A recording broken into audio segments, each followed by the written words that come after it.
Good afternoon, it's Lee Cassidy from Tactile Technology. And as always, on a Tuesday, we normally have our In the Hot Seat. So we've actually got Bev Clarke joining us today. So let's bring Bev in. How are you, Bev? It sounds like your phone started ringing just as we I'm start so the live sorry. video. Don't you worry about it. I've switched it off. Hello, It's all Lee. about Hi. live video, isn't it? You know, you always get Yeah, these things. We're going to have someone ring the doorbell to do a delivery. We're going to have all the things you'd normally. My dog will be barking in a bit as well, so don't worry about that. So sorry we about normally that. start off just to get a bit of a background of you. So tell us a little bit about yourself, where you grew up. You know, maybe information about your parents. You know, what the kind of things you were planning to do. You know, as you're going through like your normal schooling before you went on to say A levels and things. So were you going to be a veterinarian? Were you going to be a train driver, a pilot? Or I have no idea what I'm going to do, but I'm going to do something at some stage. Yeah, of course. So I was actually brought up in North Somerset, which was actually then in the county of Avon, but then that disappeared. Which part? North Somerset it's Rington, sort of near Oh yeah. Bristol and Weston, by Oh the yeah. Mendips, by the Mendips. So Yeah, I know the area yeah, quite well. yeah, beautiful part. Not sure why I sort of moved from it. People keep saying, why did you come to here? But, life takes you on these paths. So, yeah, I went to the usual village, a very small village, which has grown over the years. But as I was growing up, it was a very small village. The school, then went on to Churchill Comprehensive School, which was the only school in the area that you sort of went to. I actually left school when I was 15. So I didn't actually go on to college or uni. What I wanted to do was to become a nursery nurse. And but unfortunately, I failed the entrance exam to the top college in Clifton. So I failed that entrance exam. Yeah, I have some stories about going to Clifton, but that was to a nurse's residence when I was a youngster in the RAF. So we might not talk about that bit at Clifton. So anyway, carry on. You're going to be a nursery nurse. Well, I thought I wanted to be, Yeah. and then I thought, what am I going to do now? That's all my plans out the window. Didn't think I wanted to do anything else. I certainly didn't want an office job. And one of my friends in the village just said to me that she had an interview at the local solicitors on a YTS scheme, youth training scheme back then, which you did for a 6 month I remember stint. that YTS. Yeah, I'm that old. But she had the interview that she said she didn't want to go to, and I asked her if she would mind if I went in her place. So I actually went to somebody else's interview. So I sort of fell into the role. They didn't actually see me on that day because I had to go through the right protocol, the process. So they said, go and register at Weston College, come back for another interview. And what I didn't know at the time was he'd already decided he was going to give me the job because what he said to me was I'd use my own initiative to come along. So I then took that job for the first 6 months. And that's where I started my career in property and in the local solicitors. And from there, I was there for then 7 years. I thought on the first day I was typing away and I thought, yeah, this will be all right for 6 months. So that was residential conveyancing, those kind of things. So the legal activity around people buying a property and things. So what happened then 7 years later? I went on holiday and I met my then husband to be. So I met him on holiday. He was from the West Midlands. So it was the decision to move here. So that's the reason I left the village. Not sure I would have left otherwise, but yeah, met my husband, came to the West Midlands to get another job here. More work here in the West Midlands than there would be for anybody else. So where were you on holiday when you met him? Anywhere exciting? No, not really. Dawlish Warren. It's nice down there still. It's absolutely beautiful, but it wasn't abroad, but it was absolutely beautiful. But the story behind that was I actually met him twice in the same location. So on the second time, we just thought, oh, this has got to be fate. So Yeah, yeah, definitely. Yeah, I like Teignmouth and all that area down oh, there as well. beautiful. It's Yeah, very pretty down there. So absolutely very, very beautiful. nice. Yeah. Yeah. So So you that's what moved brought me into the here. Midlands. I Oh did. dear. So when Yeah. was that then? That must have been a while ago then. If you it was only 7 years on from there. Yeah, 1988. Yeah. So Yeah. what was the Midlands like at that time when you moved here? What was your first experience of it coming from Somerset? Well, my first experience, I got a job in the city. So I went to work for a big corporate company, which was a bit of a shock really, because I was used to sort of working in a local solicitors where everybody knew everybody. Even as you walked through the village, everybody would wave. You know, even if you didn't know them, you knew their faces, etc. Yeah. So to come to the West Midlands, it was quite a shock. Yeah. But I settled in and made some great friends and contacts like you do along the way. And I stayed with that big corporate firm for 2 years before then moving back out into Knoll. I came to work in Knoll. So that was nice because it was a village More like. that small village feel, I would have thought. Yeah, with Noel. Absolutely. Yeah. Yeah. So that's what I did. Yeah. So did anything change in what you did over those years in the legal profession, or has it always been conveyancing and working with residential property up till recently? Well, it was working with residential conveyancing, and over the years, I did a bit of probate because that coincides with a little bit of what you do in resi.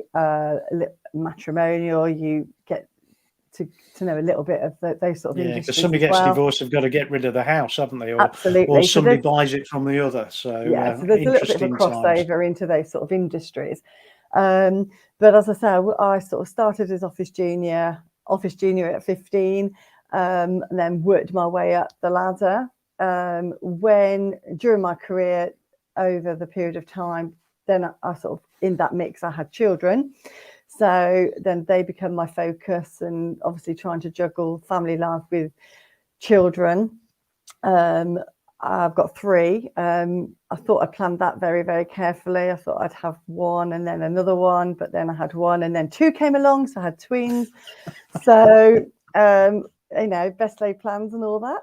So I then decided, after working my way up the ladder in the pipeline of work, I came back down it because I then wanted to go part-time, work between the hours that made sure that I could be there before and at the end of the day for my children. Yeah, it's a challenge, isn't it? You know, I did similar, but I was a single parent for a while and with 3 children, so I had to juggle a job and looking after children. It was Not challenging. easy.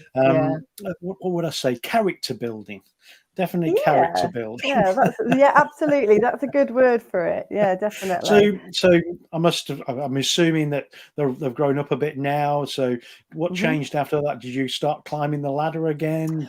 Yeah. As the children got older, and then opportunities within the company I was then working for, when they became available, then I got promotions again back up the ladder.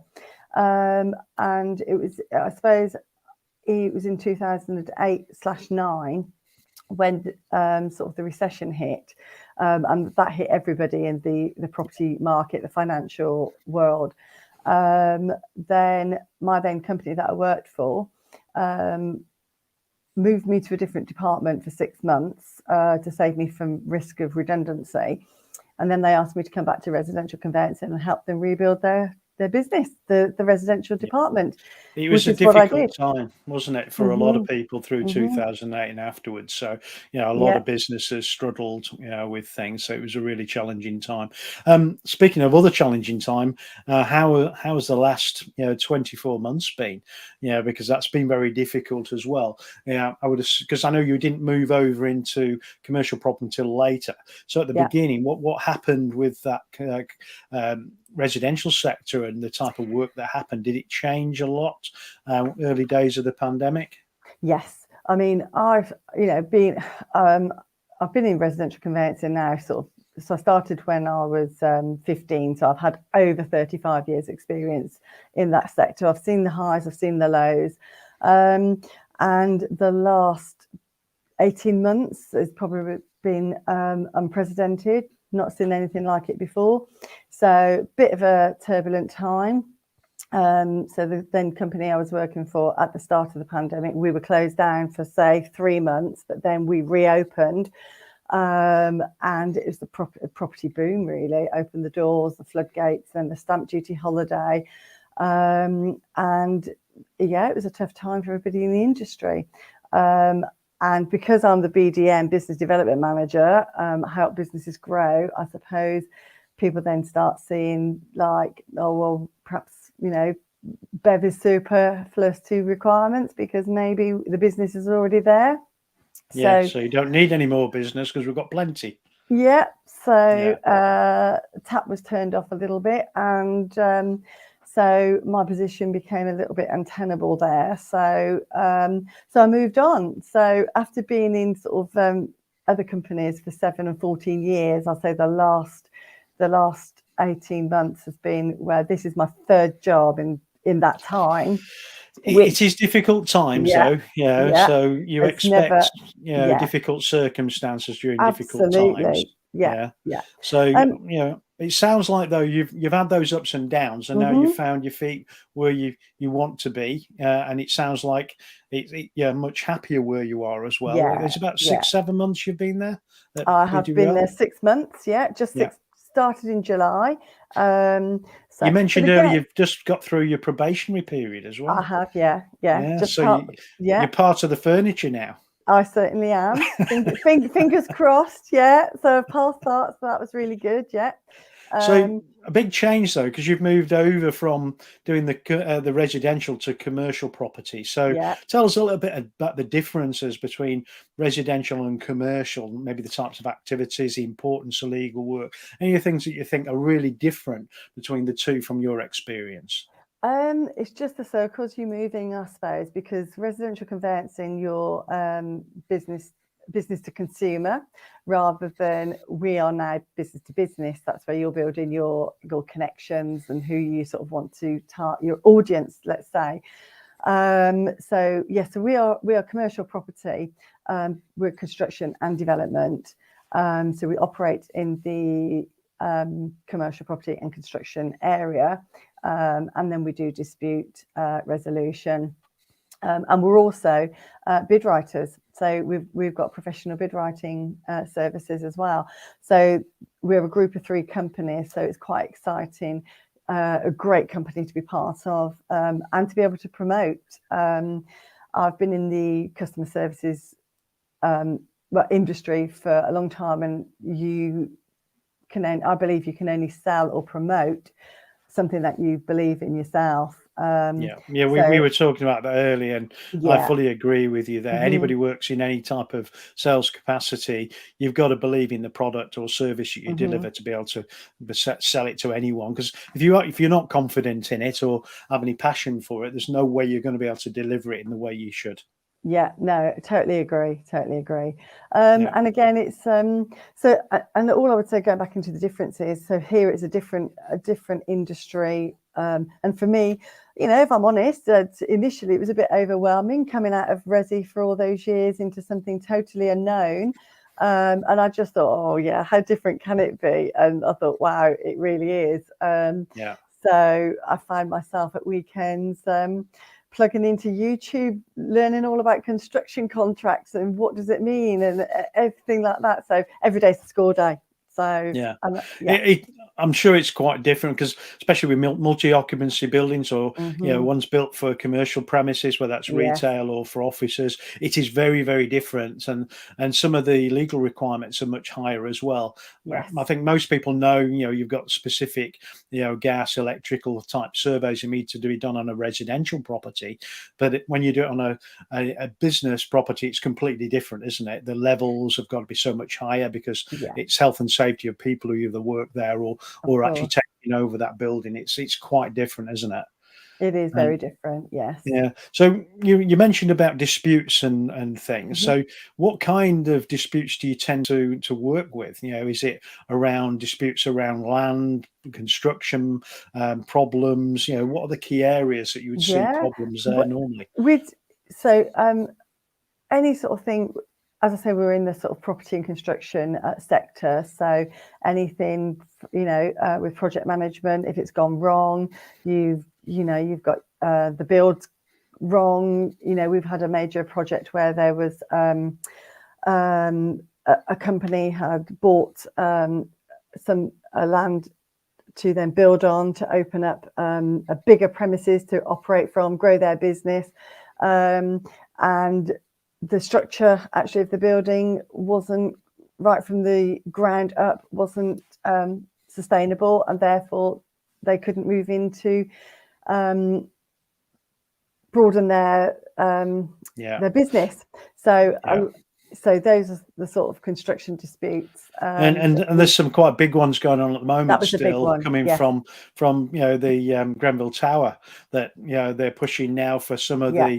the organisations that were involved in the construction and development Mhm. of some buildings, especially the lower ones. I think it's below 14 stories or something like Mhm. that they've got to pay for the replacements of cladding, and that could be many millions depending on how There's many buildings are being involved in. Yeah. Not everybody's going to have insurance that's going to cover them as well. So there's a lot of disputes that could come along there, health and safety related, construction method related, or even use. If people don't do surveys and things correctly, you could be over a boundary line or something, and that could cause some real issues, couldn't it? Absolutely. Yeah.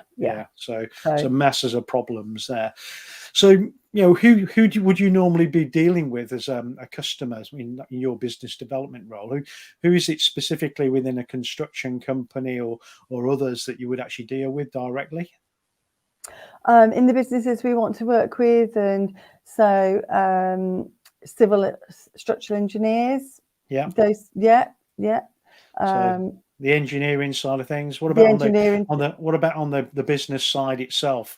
Is it like the owners, the developers, owners, or in Developers. some cases, like the senior directors within the business as well? So development companies. All the sort of we work with contractors, sort of subcontractors, main contractors, specialist tradespeople, anything that's sort of connected, your component companies to the construction industry. Yeah, because that's the other thing in that commercial sector. There's a lot of subcontracting going on. Somebody might be doing the fabric of the building, someone else will be doing all the windows, somebody might be doing air handling type systems, and it can be really complicated, I would assume. So getting the contracts right and making sure that they're enforceable if there are any issues are really important. That's quite crucial actually, because it's making sure that your contracts. So we sort of help with that. We can advise on them. We write bespoke contracts, review them. It's quite key to get those right. Yeah, you mentioned bid management and bid creation. So, what would you do? Be writing the bid for one of your customers for them to actually try and gain work? Yeah, so win a particular contract. Yeah. So, who would they normally be writing? Who would you be writing contracts on their behalf for? Would this be like housing associations, local government bodies, those kind of people? We do private and public sector. So we sort of, and obviously in the construction, so it could be fire and security companies, for argument's sake, that's quite a sweet spot. And we work with them. So we work with them to write their tenders, help them win more work. A variety of different areas. So now you've been there 6 months. What do you say would differentiates BWL from everyone else that you've seen in this sector? Say in the West Midlands. So what's different about BWL in their approach to this activity? we're a group of three.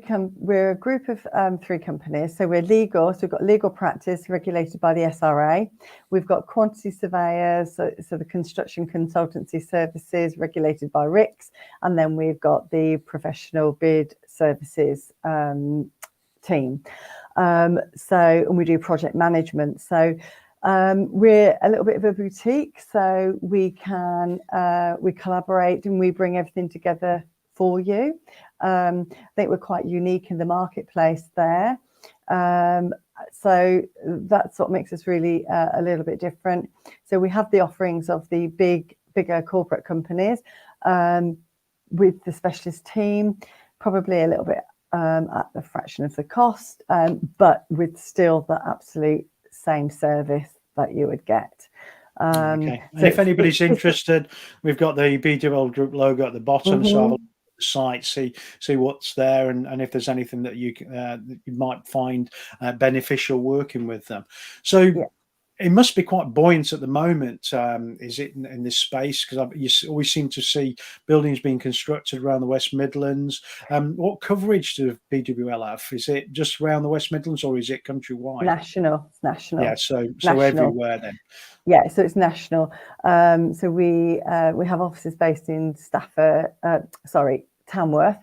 Then our headquarters are in Darlington, and then we've got London as well. But we can work for anybody in the UK, so clients all over. Yeah, and what type of projects have you worked on since you've been there? The type of buildings and where they've been constructed so far. Well, because I'm the client development manager, I don't work on the projects. That's the specialist team behind me that deal with that. So my speciality is that I open doors, I make those connections, I go out networking, do a lot of online work, LinkedIn presence, just to open the doors and introduce BWL to other companies and vice versa. So that's where I come in, really, is creating the opportunities. And so the specialist team behind us, and again, you have access to director level. So, if you want to pick up the phone and speak to somebody, you actually get to speak to the directors, and you get their mobile numbers, etc. So accessibility and communication is key. Yeah, and that's quite unusual, because a lot of organisations, they've got this gatekeeper mentality that you can only go to a certain level. But I think sometimes, especially in something as important as construction in the commercial sector, you need to be able to speak to the people that can actually make a decision and make changes on things. So it is quite important that you can have that level of contact. Yeah, so absolutely. how are you enjoying it then? This change, is it much different, from your personal work perspective? I know it's completely different because we moved from this residential to commercial. From your perspective, are you enjoying it better? Is it much more challenging? Yeah, it's definitely challenging because I've read up on a lot, because obviously I've got to personally develop myself with the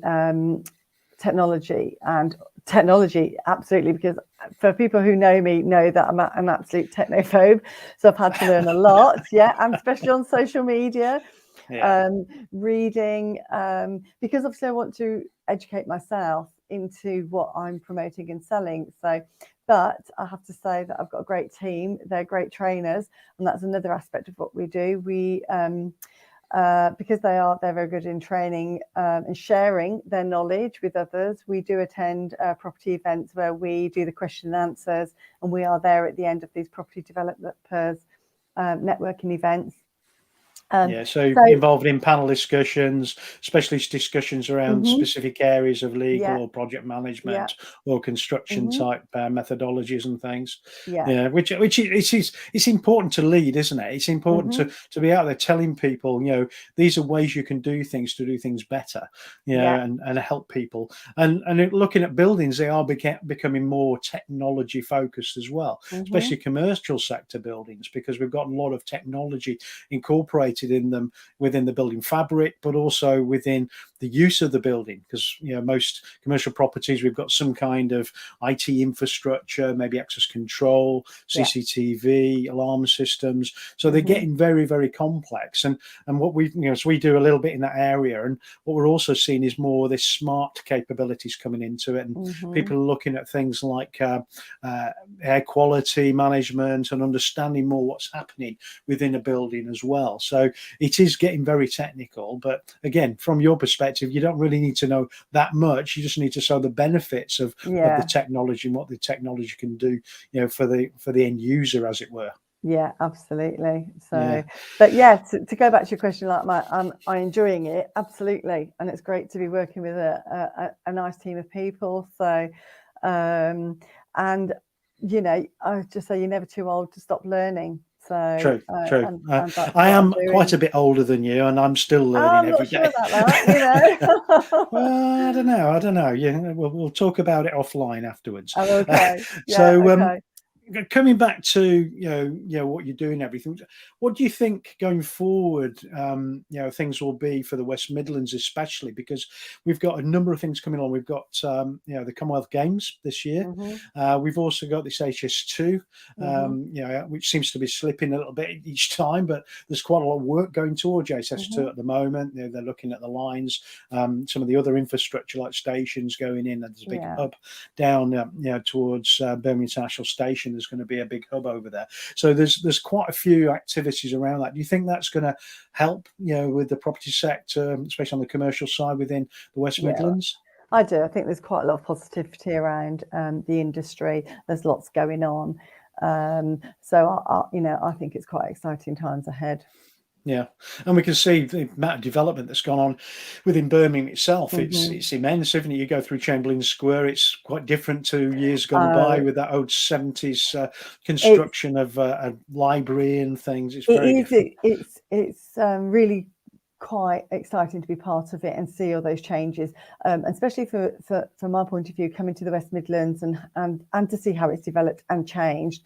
And to actually want to be a part of it is amazing. When I first came in 1988, it was people would say, why are you moving to the West Midlands? I thought, well, I'm getting married, this, that, and the other, But now, I think it's a place to be. I think it's great. Definitely. Yeah. You say I'm a foreigner, as they call anybody who's not from Birmingham, who lives in Birmingham. I'm from Yorkshire originally, so I settled here again through meeting someone. I was at RAF Cosford and met my wife while I was there 27 years ago. So I've been here 27 years, and I see it as home now. I do enjoy living here, and I think there's some real benefits having a city that's quite small, so you can get across it in minutes instead of hours. Like some cities are immense, aren't they? And you can get to anywhere you need to quite quickly. The infrastructure's good as it is, but it's improving as well with the metro system. I know we've had the issues with the lines and then cracks in the actual metro trams as well, but that seems to be being resolved at the moment. So I think they're getting back moving again. But it's really good because you can get out of there into the countryside quite easily as well, can't you, from Birmingham? A lot of people see it as a big city, but it's actually got some real benefits being here as well. Yeah, so, you're on the outskirts, aren't you? You haven't got to go far to be in the countryside, and you've got your walks, and you've got your best of both worlds, I think. Yeah, I think also from a commercial property, the future is going to be quite interesting around environment and cutting down CO2 and move towards electric vehicles. I know that Birmingham's got some infrastructure in place already, but there is legislation already coming through about residential property having charging points at each property. But there's going to be a similar thing for any commercial properties as well, I would assume, going forward, because if we go to a very large number of vehicles after 2025, when we're supposed to be stopping any diesel or other internal combustion engine vehicles, there's going to be a massive amount of infrastructure required for people to be able to charge those. So again, that's going to be an interesting thing for yourselves to deal with on the the legal and the project management side with organisations, but also the ones building and then operating the buildings later. It's going to be a challenge for them because it's a new area. area. It's not something that's been done a great deal in the past, is it? It's No, different that's having right. 5 charging points in a car park when you've got every car parking space got a charging point. I So know, this is it'll be it. different. There lies the challenge. Yeah, definitely. So is there anything else you'd like to tell everybody about yourself and about BWL before we shut things down? I know I've got our 2 little questions that I primed you about earlier, but we'll cover those off if you've not got anything else to cover now. No, I don't think so. I think sort of, yeah, so I did prime you earlier. So what I'd like to know is, what's the best meal you've ever had? Where was it? And why was it the best meal you've ever had? So should we kick off with that one then? Well, I would have to say then, because I do like a nice steak, and so the best steak it's I've becoming ever a bit had... of a theme. I think we've had 5 people say Oh, steak really? so far. Oh, really? Well, I've always liked Miller and Carter. Miller and Carter is one of my favourite places to go. But then somebody suggested I go to, I think it's Fiesta del Asado. Oh yeah, and Shirley. It was in Shirley. It was the Yeah. Shirley one. I believe there's one on the Hackley Road in the city. And it was just absolutely fabulous. So, and it was like one of those moments where I thought, wow, this is I'm going on Saturday night for my my daughter's birthday, so I'll be there on Saturday night. I'm actually coming from I'm up in Swinnerton near Stone in Staffordshire, because I'm involved with the military still, so I'm up there teaching small arms instructing, and I'm having to shoot back over, get changed, go out for that, and then go back in the morning to finish my training with my group of trainees in the morning. So that'll be interesting. And then the other thing I wanted to ask is, what's the most adventurous thing you've done? And like I say, it doesn't need to be adventure in the major sense of adventure. It's what's adventurous to you. Well, I suppose what I found was most adventurous and challenging, but also an achievement, was I climbed. And for climbers out there probably think, oh, well, that's not too, but for me, I went to the Lake District, and I went with a friend who told me we were going to go on a nice walk. And 6 hours later, after we'd climbed Wansfell Pike Mountain, I think it probably takes about 2 to 3 hours for a climber. Took me 6 hours. Scafell Pike's quite steep. It's not like going up Snowdon. It's a little bit different, and it can be the tarn one side and the steep drop the other side. Oh my goodness! It's quite scary. But once you start going up, you can't go back. You've got to keep going. It managed me quite well, because my friend kept going, see that bit up there? You've just got to get to that point. And when we got to that point, it was see that point up there? We've got to get to that. And that's how we went for like 3 hours up, 3 hours down. Yeah, but interesting. Yeah, it was interesting. But it was also, I would say, probably 2 years previous to that, I'd had a spell where I really wasn't very well. So I had a bit of a unwell time. So I was really not fit. So the fact that I climbed the mountain 2 years on was something, yeah. That's a real goal, isn't it? Doing something like that, especially if you have a bout of illness, to be able to achieve something like. Was it a clear day when you went up there? Because on a clear day, the views are amazing up there, aren't they? Yeah, it was. It was a hot day as well, so it didn't help that it was hot. But luckily, there was a pub at the other side. Yeah, definitely. So yeah. That's great. Well, thank you very much for joining us today. No, it's been great talking to you and understanding a bit about your journey so far, because it is a journey life, isn't it? And we make decisions as we go along, and even climb mountains, and you never know what comes in front of us on that journey. So if you could stay with us afterwards, and we'll have a quick chat, just wash up with it. Across the bottom, most people may have seen, we've got Mike Dingley joining us, who's the CEO of Black and Golds. He'll be joining us on Thursday at 3 p.m. So please join us for that. We've also got a couple of other speakers next week joining us on Tuesday and Thursday. So please join us next week. We also make sure that you can see these through our YouTube channel. So if you go into Tactile Technology in YouTube, you should find all of them. We have some playlists set out in there where you can actually go through and look for the specific ones around in the hot seat. And we've also got in the hot seat 10K, which is the Goldman Sachs 10K program. So if anybody wants to see those, go and have a look at those. If you're interested in joining us and taking part, just contact either myself or Rachel. Our email address at the bottom as well. So we're always looking for people's stories. So if anybody is interested, do that. But also, Bev, if you've know anybody who might be interested, let them know to contact us, or give Rachel the names later when we've finished. All right. Well, thank you very much for today, and we shall see you soon on Thursday. Thank you very much. Thank you.